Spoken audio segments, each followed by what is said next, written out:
ఈ దేశానికి రాజ్యాంగం ప్రసాదించబడి 75 సంవత్సరాలు గడిచినటువంటి కాలంలో ఈ దేశంలో ఉండేటువంటి బీసీలకు హక్కులు లేవు అనేటువంటి విషయాన్ని పాలక వర్గాలు ప్రతి క్షణం వారి విష స్వరూపం ద్వారా నిరూపిస్తున్నటువంటి బాధాకరమైనటువంటి సందర్భాలను మనం అనేకం చవి చూస్తా ఉన్నాం.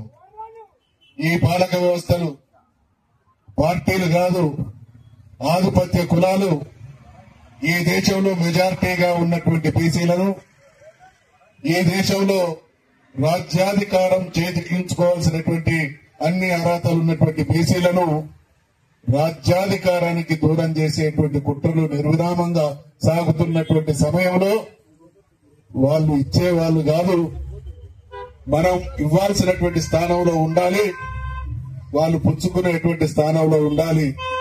పుచ్చుకోవాల్సినటువంటి స్థానంలో ఉన్నటువంటి వాళ్ళు ఇస్తుంటే మనం అడుక్కుంటూ 75 సంవత్సరాలు కాలం తర్వాత 42% రిజర్వేషన్ల కోసమో లేదా ఇతరత్ర కాస్త ఉపశమనాల కోసమో ధర్నాలు చేస్తే సమస్యలు పరిష్కారం కావు.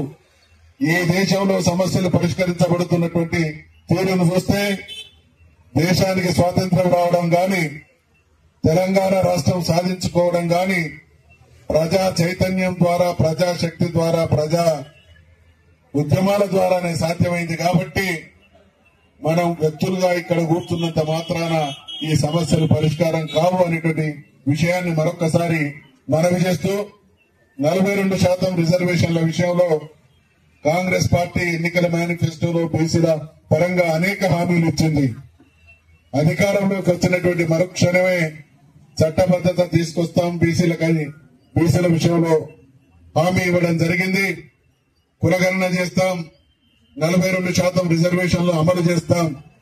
కాంగ్రెస్ పార్టీ అంటే బీఆర్ఎస్ పార్టీ లాగానో ఇంకో పార్టీ లాగానో స్థానిక ఉప ప్రాంతీయ పార్టీనో స్థానిక రాష్ట్రీయ పార్టీనో ప్రాంతీయ పార్టీనో కాదు. ఈ దేశాన్ని ఏలినటువంటి పార్టీ, అనేక రాష్ట్రాల్లో దేశంలో సుదీర్ఘ కాలం పాటు పాలించినటువంటి అనుభవం ఉన్నటువంటి పార్టీగా వారు హామీ ఇస్తే ఆ హామీని చిత్తశుద్ధితో నిలబెట్టుకుంటారనేటువంటి ఆలోచనతో ఏ కొంచెం మేలు చేసినా మేలు చేస్తామనేటువంటి హామీ ఇచ్చినా నమ్మేటువంటి బీసీ బలహీన వర్గాల ప్రజలు అధికారం కట్టబెట్టిన తర్వాత జరిగినటువంటి పరిణామాలను ఈ రోజు జరుగుతున్నటువంటి వ్యవహారాన్ని కూడా మనం చూస్తా ఉన్నాం. అందుకనే నేను శాసన మండలిలో ప్రతిపక్ష నాయకుడిగా ఈ బిల్లులు వచ్చినటువంటి సందర్భంగా ఏక వ్యాఖ్యతో మేము దానికి మద్దతు ప్రకటించడం జరిగింది. ఇది చట్టం కావడానికి, బీసీల జీవితాల్లో వెలుగు రావడానికి ఈ ప్రభుత్వం ఎటువంటి కార్యాచరణతో ముందుకు సాగి అమలు చేసేటువంటి చిత్తశుద్ధిని ప్రదర్శించినటువంటి ప్రతి సందర్భంలో మేము మీ వెంట ఉంటాం అనేటువంటి హామీని ఇవ్వడం జరిగింది. ఇప్పటి జరిగిందో మనకు డిసెంబర్ నాడు మనకు డిక్లరేషన్ వచ్చింది. డిసెంబర్